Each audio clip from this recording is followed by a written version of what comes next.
tal? Saludos, bienvenidos a Secuencias en 24, el programa de cine del canal 24 Horas, segunda parte de los mundos fantásticos en el cine. Y hoy vamos a dedicarlo a dos genios, de dos etapas diferentes, pero que complementan un mundo fantástico, como es Ray Harryhausen y Tim Burton. Empezamos con Ray Harryhausen, mejor dicho, con dos de sus criaturas, con David Felipe Arranz. Buenas noches. Buenas noches, me has dejado sin palabras ya, no sé qué decirte. ¿Te mueves igual que una marioneta? Es no. que yo soy de la stop motion, de la generación de la stop motion. De eso vamos a hablar. Están los millennials, los centennials, la genecita, stop motion. Stop motion. Y Guillermo Balmori, buenas noches. Yo soy más un personaje siniestro de Tim Burton. ¿Sí? ¿En cuál te identificarías? No lo sé, la verdad es que como personaje igual en Tim Burton.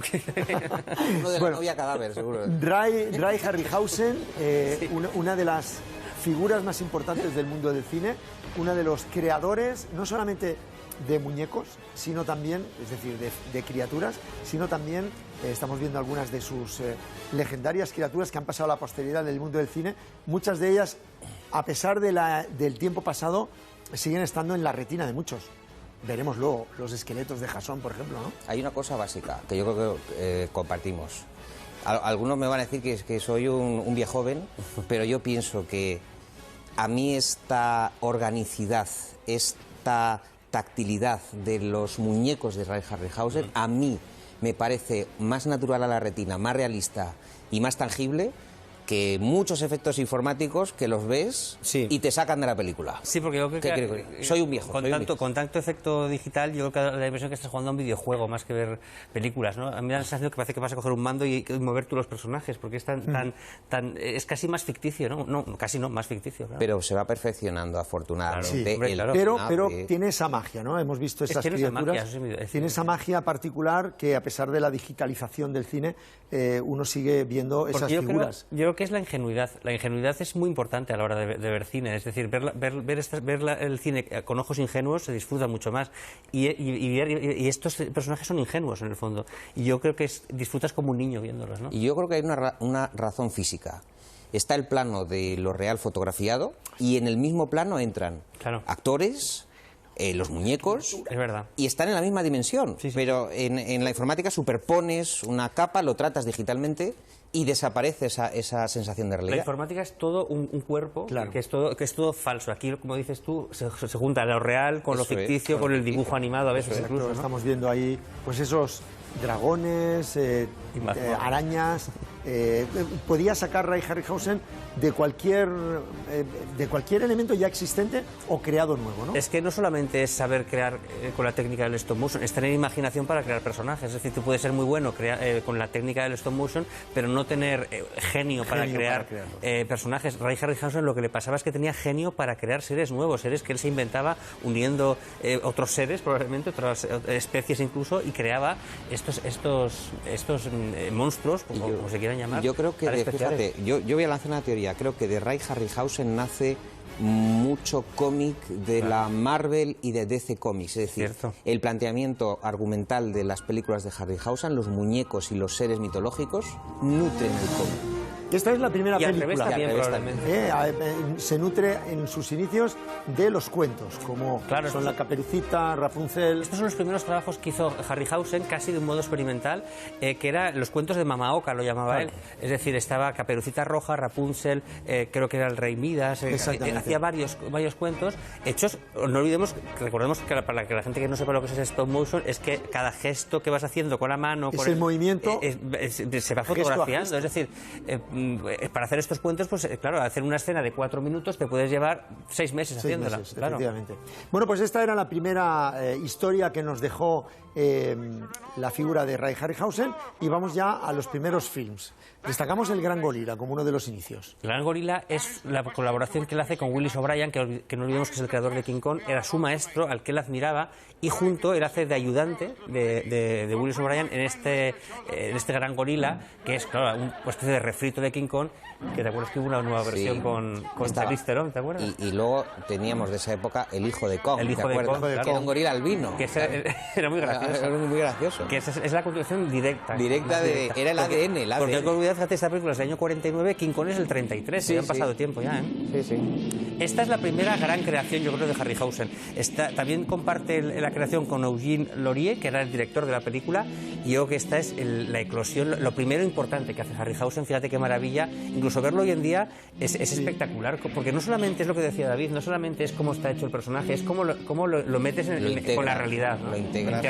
Y eran películas que causaban pavor en la sociedad, un poquito el fenómeno que consiguió con La Guerra de los Mundos Orson Welles. Más películas, en este caso aventuras, como pudimos ver la semana pasada con estas aventuras de Oriente y Sinbad. Esto ya sí que son lo que decíamos, universos o mundos fantásticos. Lo otro no eran mundos fantásticos, eran criaturas fantásticas en mundos reales. Aquí ya sí que crea sus mundos fantásticos, y la primera gran obra maestra, la primera película, digamos, en la que Harryhausen es Harryhausen 100%, es Sinbad y la princesa, con este cíclope, ¿no? También. Es curioso que estas películas que hace para Columbia, casi siempre los actores no eran muy buenos. O sea, el muñeco era el actor. Era el actor, el muñeco. Era la estrella. Yo creo que la habilidad estaba en que se enfrentaban a esos monstruos que no existían en ese momento, ¿no? Estamos viendo otra de las grandes creaciones, como es Los viajes de Gulliver. Kevin Matthews era esta estrella de segunda, ¿no? Que dice David. De Chisinabo. En esta película, que tiene toda la razón. Y bueno, es una versión, o una enésima versión de Gulliver. ¿Te acuerdas que vimos la de animación? Sí. La de Richard Fleischer. Y bueno, aquí es más convencional todos los seres que crea aquí, porque lo que hace es empequeñecerlos, ¿no? Se movían más los muñecos que Matthews. Pero bueno, la habilidad estaba y la gracia para el espectador estaba en ver esos mundos imaginarios, como el que nos volvió a demostrar Ray Harryhausen en La Isla Misteriosa. Esta ya es muy bueno. Ya es Harryhausen puro. Porque el papel del Capitán Nemo a la altura del de James Mason es Herbert Lom. Es verdad. Es ese actor extraordinario. Aquí salía, fíjate, ese centollo gigante, salía una abeja gigante en una colmena, ¿te acuerdas? Y luego un pollo gigante también salía. La continuación es muy fiel a la novela de Verne, la forma de desaparecer que tiene el Nautilus cuando colapsa la Isla Misteriosa es increíble. Y insisto con Herbert Lom de Capitán. La base literaria es muy buena. Y la base literaria es extraordinaria. Esto es hace 1 millón de años, ¿no? Me temo. Sí, lo es. La película famosa esta de Raquel Welch, que aquí vuelve un poco a sus orígenes, Harryhausen, más que a los orígenes de Willis O'Brien, de su creador, ¿no? Parece El mundo perdido, ¿te acuerdas aquello que vimos la semana pasada? Sí. Esto ya no son seres creados por Harryhausen, sino que son dinosaurios, entre comillas, de toda la vida, animados, maravillosamente animados. Pero la perfección, exactamente, de la animación, y sobre todo se une otro elemento más, que es la música de Bernard Herrmann, que es fantástica en todas las colaboraciones. Sobre todo en Jason, que lo veremos. Aquí los biólogos Moisés y Guillermo criticaron muchísimo la película porque, claro, saltarse miles de años y hacer que la raza humana conviviese con los dinosaurios. Y que esa es la magia del cine. Y que conviviese con el pelo cardado de Raquel Welch, que eso es más increíble, ¿no? Pero esa es la magia del cine. Como también el que hubiera estos dinosaurios, como tampoco podía existir King Kong. Fíjate, con un elefante está luchando aquí. Esta no está nada mal tampoco. Y fijaos los colores. Vaqueros con los dinosaurios. Era como una película del oeste, pero con... ¿no? James Franciscus, otro que tampoco se movía. Pero con... O sea, mezclaba una película del oeste con una película de dinosaurios. Aquí ya se veía más. Hay que ver el movimiento, cómo es de increíblemente bien hecho, ¿eh? Otra de las aventuras y fantasías en Oriente, y sobre todo de las 1001 noches, vuelve a tener a Sinbad. La serie Sinbad, ¿no? La serie Sinbad. Hizo 3 o 4 películas de Sinbad. Esta es la diosa Shiva, ¿te acuerdas? Hemos hablado de la secuencia de Ladrón de Bagdad del año 40, es la misma. O sea, cuando mata al sultán, ¿te acuerdas? Es verdad. Pues es que yo creo que le influye muchísimo. Conrad Bate, ¿te acuerdas? Con Conrad Bate. Esta es la diosa Shiva, fíjate, con todos esos brazos y cada uno con una espada. Con otro actor imposible que nadie sabe. El Star System de Harryhausen. Star System. Bueno, este es el hijo de John Wayne, ese que acabamos de ver. Es Patrick Wayne, el hijo de John Wayne, que en esta película, en Sinbad el ojo del tigre, trabajaba con la hija de Tyrone Power, que creo que se llama Shireen o algo así. Power. O sea, que eran dos hijos de estrellas, de grandes estrellas, ¿no? Otra de las grandes películas. Otra aventura de Sinbad. Otra aventura de Sinbad, que además permitía este tipo de creaciones, ¿no? De y ya unos estamos en mundos imaginarios. En los años 70, que duró la serie, ¿eh? Años 60, desde el 50 finales hasta el 70 finales. Este es un tigre de dientes de sable. Pues en 1981 En 1981 nos trae esta película que no es una gran película, pero tiene a Laurence Olivier, por ejemplo, y sobre todo es Furia de Titanes, una de sus grandes obras. Es una película mítica. No, y es la generadora de las 2 o 3 furias de titanes enloquecidas que han pasado por las pantallas en los últimos 5 años. Aquí no te quejarás de los actores. No, hombre, no. No, pero fijaos que es muy buena. Sir Laurence Olivier, por ejemplo, pero sobre todo los personajes, Medusa, Pegasus. Medusa es una maravilla como está hecha en esta película, ¿eh? Ahora, os digo que Perseo es para llevarlo a la Escuela de Arte Dramático y decirle, oye, vuelve otra vez. Pero el resto de los personajes son fascinantes. Sobre todo Medusa es la Sí, estrella. pero la historia en sí es puramente ¿Es esta aventura, Medusa, verdad? Sí, Sí. que además ha pasado a la posteridad como uno de los grandes... Es aterrador realmente verla. de las grandes figuras. De nuevo aquí, la música de Bernard Herrmann está presente ya no en esta de 1980, sino... Curioso que Bernard Herrmann, fíjate que era ya un compositor consagrado, había hecho con Hitchcock un montón de cosas, se prestase entre comillas a estas este tipo de películas, cine. digamos, consideradas de segunda muchas veces, ¿no? Pero sí que lo hizo con igual dedicación, vamos. Bueno, pues Ray Harryhausen, sorprendentemente, nunca ganó un Oscar. A pesar de que ha dado estas creaciones. Tuvo que ser 1992, el premio Irving Thalberg a toda una carrera, y ahí, Guillermo, estamos viendo como Tom Hanks y Ray Bradbury le dan el Oscar más que merecido, ¿verdad? ¿Tú sabes lo que dijo Tom Hanks cuando le dio el Oscar, este Oscar? Dice, para muchas personas la gran obra maestra del cine es Ciudadano Kane o Casablanca. Para mí es Jason y los Argonautas. Lo dijo Tom Hanks cuando le dio el... Otro maestro, ¿te acuerdas? George Pal, de la stop motion, sí, ¿no? Es verdad, hay que recordar, con Willis O'Brien.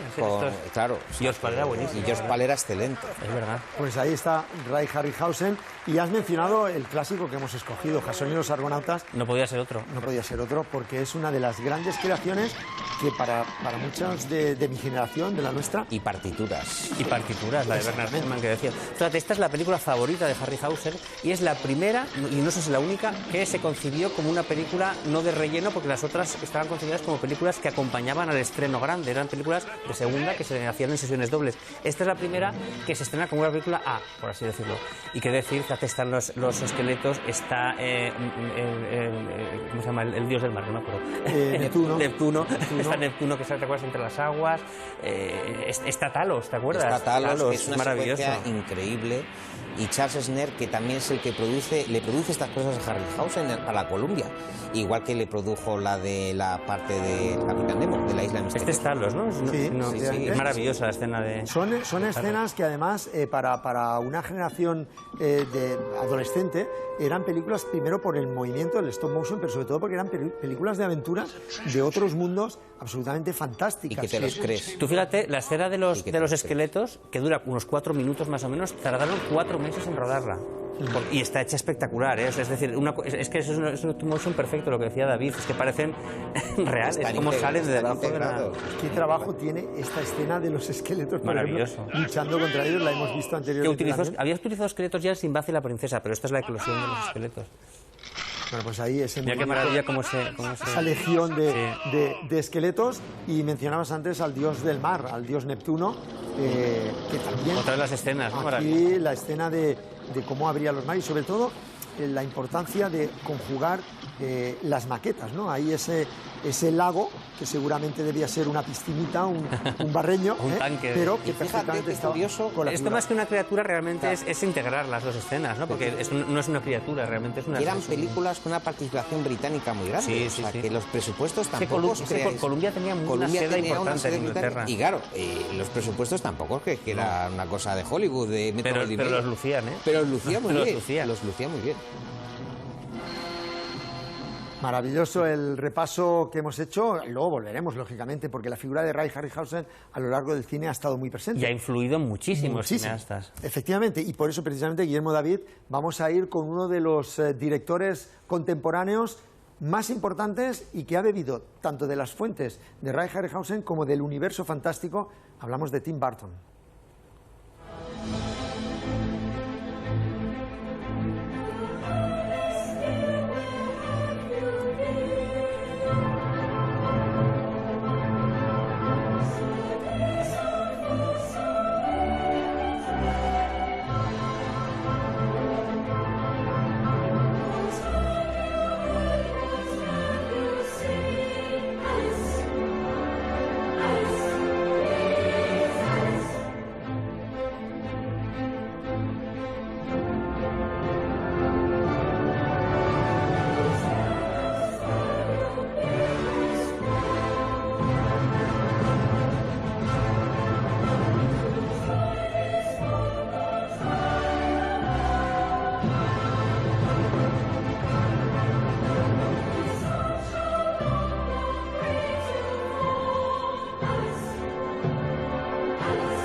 Este es el mundo fantástico resumido en un minuto. En un montaje maravilloso que han hecho aquí. Sí, hemos hecho un montaje bonito con la música de Alicia en el País de las Maravillas, de Danny Elfman.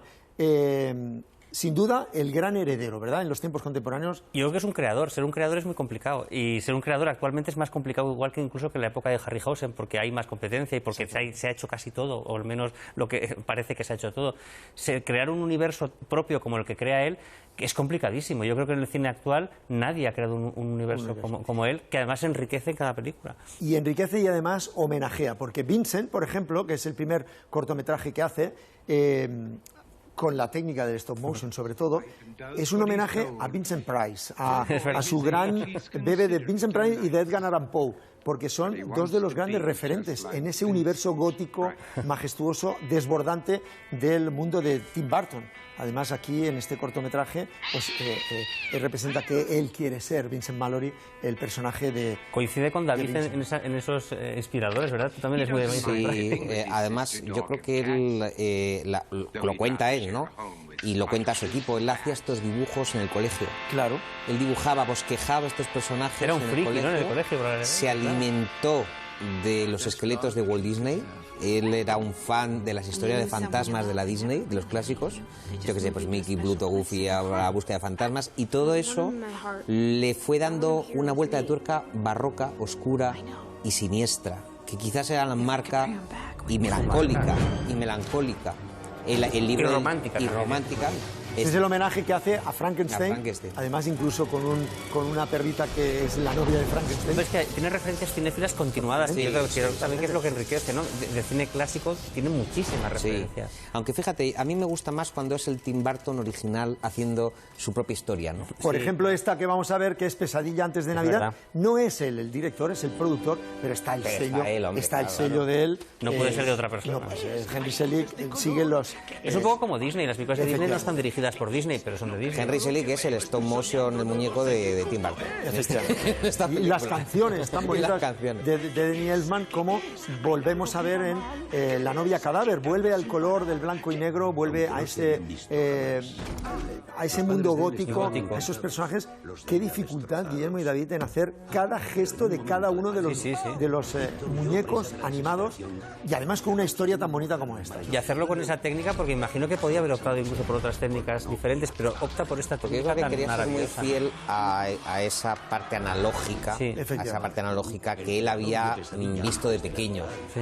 Y claro, en La muerte del chico ostra, por ejemplo, que lo ha editado, te decía Moy esta mañana, Anagrama, está todo ese universo bartoniano que yo creo que le rondaba la cabeza, y que luego su colaboradora, que hay que reivindicar, a Caroline Thompson, fue la primera que coge los muñequitos que tenía dibujados y lo transforma en Eduardo Manos Tijeras. Porque Tim Burton le dijo... Luego hablamos de esa película. Le dijo, oye, mira, ¿qué puedes hacer con esto?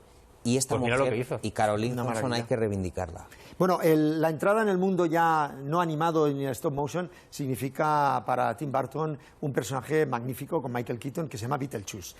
Ahí entra en un universo absolutamente desbordante. Es lo que decía David, un universo propio de él. Muy propio de él, con un tema cantado por Harry Belafonte, el Banana Boat Song, absolutamente fantástico. Vamos a ver también imágenes de un... Fue popularísimo. Muy popular. Se buscó hacer una segunda parte. Se hizo una serie de dibujos animados para niños. Y bueno, y vamos a ver algunas imágenes del making of, porque también hemos encontrado, bueno, pues la gracia que tiene también es cómo se han hecho algunos de los efectos que han pasado en la historia. Por ejemplo, aquí Alec Baldwin, pues cómo se estira la cara y cómo, bueno, sacan ojos de donde no hay. Pájaros de la Warner, ¿hay un personaje así de la Warner? Exactamente, son absolutamente desbordantes los personajes y mágicos, ¿no? Y esta es Sylvia Sidney, hay que decir, la actriz de Furia, de Free Blanc. Sí.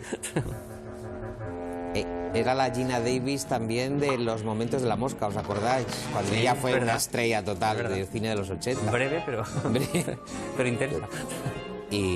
Pero es una grandísima película. Otra de las grandes películas en esta onda de personajes basados en cuentos también, en este caso Beetlejuice, pasa a Sleepy Hollow, una historia romántica, bebe de nuevo de las fuentes de Edgar Allan Poe, con un personaje, bueno, sobre todo el reparto, Johnny Depp de nuevo, Christina Ricci, Mirinda Richardson, bueno, es que Johnny Depp ha hecho mucho por el universo de él, o sea, Johnny Depp es básico en... Es que él es un gótico. Pero ha conseguido la imagen perfecta con Johnny Depp. él quería. Sí, no, y Sleepy Hollow además que es una historia muy difícil de Washington Irving, llevarla con esa destreza. Yo creo que antes de él solo la historia de Cabot Crane de la Disney, que la hemos visto todos de los años 50 con Bing Crosby, que le pone la música. Tenemos que venir hasta el estreno de Sleepy Hollow de Tim Burton para encontrar lo que tiene una base real, que es un tipo que iba montado a caballo, le dieron un balazo en la guerra civil y siguió cabalgando sin la cabeza. Sin la cabeza, y aquí vemos el efecto de cómo se conseguían. Bueno, tiene un trabajo no solamente de guión, sino de efectos especiales magnífico, como todas las películas, cómo volvió a demostrar. Y luego la dirección artística. La dirección artística. Porque todos los trajes de época y toda esa parte tenebrosa de los castillos, de las casas. Todos han tenido una nominación a los Oscar. Muy particular. Sí, muy particular. Estamos diciendo que es muy particular. Un mundo absolutamente fantástico es el que crea en la siguiente película, que es Alicia en el País de las Maravillas, y vuelve a tener toda la majestuosidad de la música de Danny Elfman al servicio de la película. Y bueno, es difícil hacer un remake de un clásico. De un clásico tan conocido, que conoce tantas versiones y que todo el mundo conoce y puede ser crítico, ¿no?, con lo que hagas. Yo creo que aquí también dio su toque personal. Si vemos los cromas, fíjate la diferencia radical, con y sin croma. Sí, y su mujer, Claro, ahí, es verdad, por favor. es cierto. O sea que recordemos que había sido mujer de Helena Bonham Carter, que propicia que se separe Kenneth Branagh de Emma Thompson. Se va con Helena Bonham Carter cuando ruedan Mary Shelley, el Frankenstein de Mary Shelley con Robert De Niro, y bueno, después fue a parar a brazos de Tim Burton. Bueno, Tim Burton nos vuelve a deleitar con una historia majestuosa como es Charlie y la fábrica de chocolate. Augustus Gloop, glotón y vago eres tú.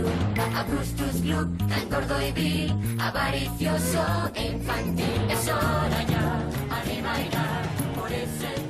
Otra que es un remake, porque ya había habido otra. Tengo que decir aquí que prefiero la versión con Gene Wilder que la de Tim. La vamos a ver ahora, Pero hay que reconocer que está bien, y sobre todo vuelve con su actor fetiche, con Johnny Depp, vuelve a tener esa frescura en los efectos especiales y sobre todo pues una historia que engancha a todo el mundo, porque es de las menos valoradas. Es de las menos valoradas, sí. Es de las menos valoradas.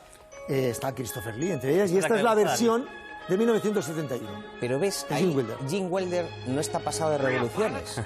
Y Johnny Depp parece que se ha tomado un tripi. O sea, pero yo creo que lo hace aposta, también es lo que busca. Pero Gene Wilder, el tío, te hace comedia, pero oye, es un actorazo. Y el otro hace de Johnny Depp después de estar 3 días sin dormir, ¿me entiendes? Fijaos lo que hemos encontrado, un making of de la película con Gene Wilder y bueno, rodado en ese año 71. Porque esta no era de Disney, ¿o sí? No, es de la Warner.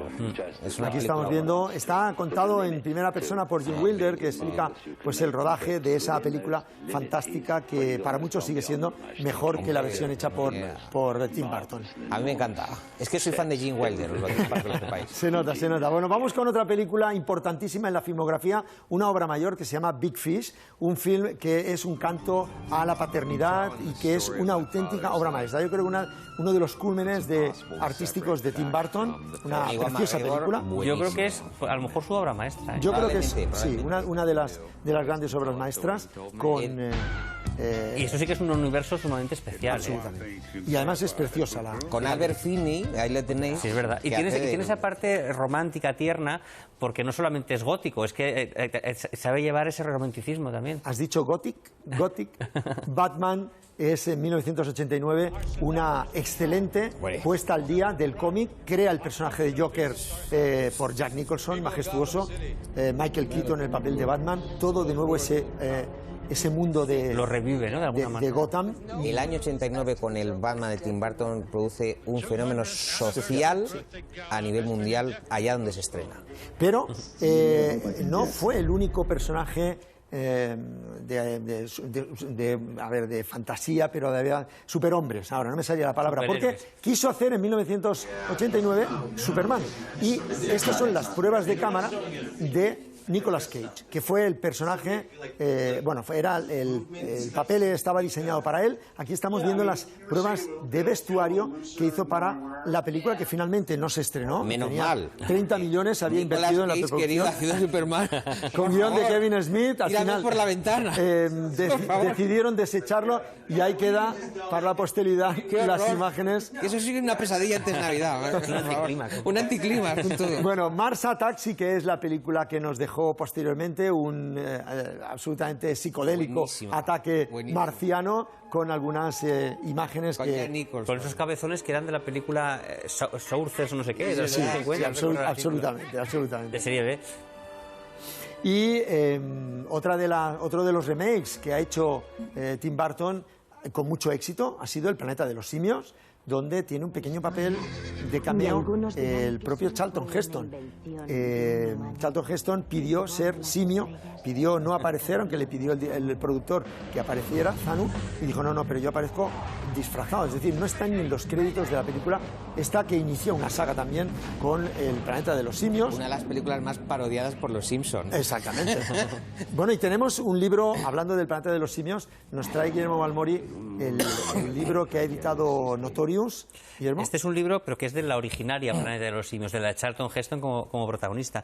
Celebra el 50 aniversario de la película, lo escriben Ramón Alfonso, Jaime Iglesias, Enrique Ross y Adrián Sánchez. Es un libro pues que la verdad es que cuenta todo, ¿no? Con unas fotos además, pues yo creo que bastante toda la historia buena. del Planeta de los Simios. Toda la historia de cómo se rodó, de las secuelas, habla de Tim Burton evidentemente también, de lo que supuso el bombazo de esta película hace ahora 51 años, porque cumplió 51 años. No podía ser la portada otra escena, claro, la escena de la clave de la escena cumbre, claro, de la película. Bueno, pues El planeta de los simios, editorial Notorious, que nos trae nuestro compañero Guillermo Balmori, y el recordatorio finaliza de momento la trayectoria fantástica de Tim Burton con Dumbo.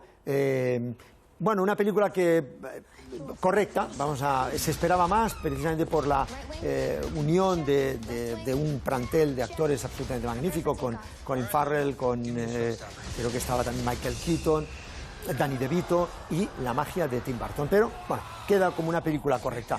Sí que vamos a destacar, y hemos dejado para el final, la que yo personalmente considero que es la obra maestra, que es Eduardo Manos Tijeras, una película absolutamente fantástica, de nuevo con Danny Elfman en la banda sonora, pero sobre todo el mundo mágico de Tim Burton, creo que está perfectamente reproducido en esta película.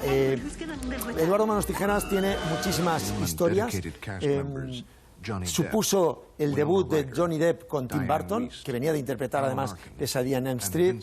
El principal protagonista era Tom Cruise, pero lo rechazó el papel. Tom Hanks no hace el papel porque acepta la hoguera de las vanidades. Se presentaron al casting Michael Jackson, William Hurt y Robert Downey Jr., incluso Jim Carrey, que fue desechado porque consideraron que no tenía peso para el papel, la parte dramática del papel. Y hay que recordar que pudo trabajar con Vincent Price, su adorado Vincent Price, por fin, en esta película. Es una mezcla como entre el Frankenstein, el guardián entre el centeno, como de un universo literario que a él le atraía mucho, ¿no? Pero que a la vez es único, o sea, es una idea tan sumamente original.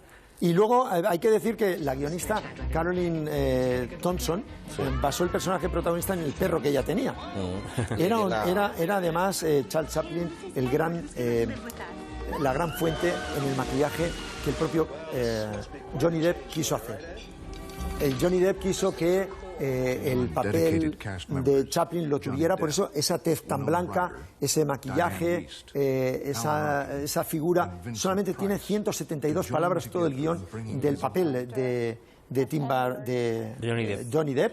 La banda sonora, como hemos dicho, de Danny Elfman no iba a ser él, era Robert Smith, el cantante de The Cure, pero estaba de gira con un disco y entonces decidieron que fuera Danny Elfman. A partir de entonces la colaboración ha sido magnífica. Hemos de decir que hay un apunte, hay un bosque encantado, hay un bosque parecido al que podría haber significado. Pero hemos encontrado que es San Martín de Valdeiglesias de Madrid. Está considerado un parque natural único en el mundo, con estas figuras que muy hispanas, recrean, figuras, muy hispanas, y muy parecido a lo que Tim Burton hizo allí. Bueno, hemos de decir que Eduardo Manos Tijeras, que es el segundo clásico que estamos hablando, es un homenaje de nuevo a Vincent Price. Le pide expresamente a Vincent Price que participe en la película. Es la última actuación en cine, murió el 25 de octubre del 93 a los 82 años, y este papel estaba diseñado desde el primer momento para él. Maravilloso, Vincent Price. Para la película. La primera oportunidad que tuvo le metió en el reparto. Hace de padre de Johnny Depp, de Eduardo Manos Tijeras. Tiene también cosas de Pinocho, ¿os estáis dando cuenta? Sí, claro. De Pinocho, de Collodi, la metamorfosis de Kafka. Tiene mucha riqueza de fuentes literarias. De hecho, toda la parte mágica de padre e hijo, de hecho ahí parte la historia, no tiene manos, le crea las manos, pero un accidente ahora hace que mate a Vincent Price. La verdad es que, Guillermo, que Vincent Price apareciera en una película ya daba un prestigio al film. Evidentemente. Vincent Price, además, que a pesar de haber hecho en su carrera muchas series B y a veces incluso cosas malas, era un hombre de una sensibilidad exquisita, uno de los grandes coleccionistas de arte de Hollywood, y que él hacía muchas películas con la única intención de poder comprar más obras de arte. Qué bonita escena esta de donde está en el taller la figura de Vincent Price. Y luego hizo muchas grabaciones de cuentos de terror para la radio, para radio clásica. Y luego las vendían en discos, que era un bestseller de la época. Y bueno, la película tiene escenas, tiene un colorido muy especial y tiene escenas como esta, ¿no? Que me decíamos, estaba basado en el perro de la guionista. Es un cuento gótico muy luminoso. Sí, es cierto. Esa es la gracia que tiene. Bueno, está rodado en una auténtica urbanización de Florida que tuvo que ser pintada, le metieron todos los arbustos, la flora, y a los habitantes de esa urbanización les dijeron: os alojamos en Disneylandia. La mayoría de vecinos se fueron a Disneylandia, alguno aparece en la película como extra, pero muchos de ellos pues estaban aprovechando la posibilidad que le dio la producción de Tim Burton. Y esa es una de las escenas más divertidas, porque precisamente la dificultad de comer con las manos de Eduardo Manos Tijeras, donde al final se puede chupar los dedos. No, lo mejor que podía hacer era untar la mantequilla, que es lo que hizo. Una película soberbia, una auténtica obra maestra, con una música absolutamente sensacional de Danny Elfman. Y que además ha ido quedándose como una de las bandas sonoras míticas, utilizada por muchísimas ocasiones, que se utiliza para homenajes a... Y que está, por cierto, Guillermo, antes mostrabas El planeta de los simios, luego vamos a ver el siguiente libro de David Felipe, pero yo quiero destacar esta joya que ha editado Ediciones Libros Cúpula, de Ian Nathan, genio y obra de un icono del cine, que es Tim Burton, al estilo de los productos que nos trae nuestro compañero Guillermo Almorí. Pues está actualizada hasta Dumbo. Por ahí. Está Dumbo, está toda la producción de Tim Burton, además por temas, ¿no? También de esa manera no te quedas solamente con la película, sino que esta joya de libro pues la recomendamos como un regalo magnífico para todos los amantes de Tim Burton, los amantes del Planeta de los Simios, que son los mismos muy probablemente, y que también son los mismos que muy rápidamente nos va a ofrecer David Felipe Arranz.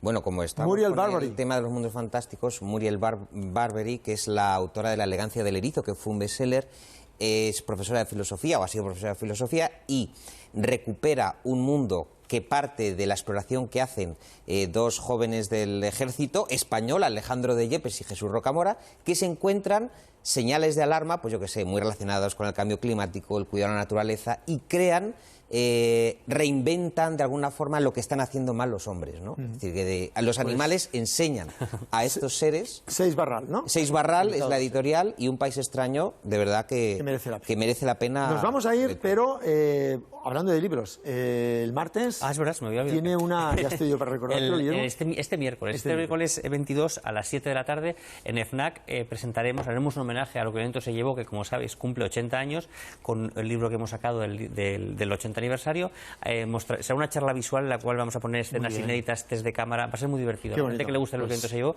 en el FNAC de Callao a las 7 de la tarde el miércoles. Si están por Madrid, pues nos ven desde todas partes del mundo, pues ya saben, tienen allí. Pueden volar también. Pueden volar. Bueno, nosotros nos vamos a ir con la escena más recordada de Eduardo Manos Tijeras. Gracias por estar ahí. Secuencias en 24, les dejamos con Tim Burton, les dejamos con Winona Ryder y con Johnny Depp.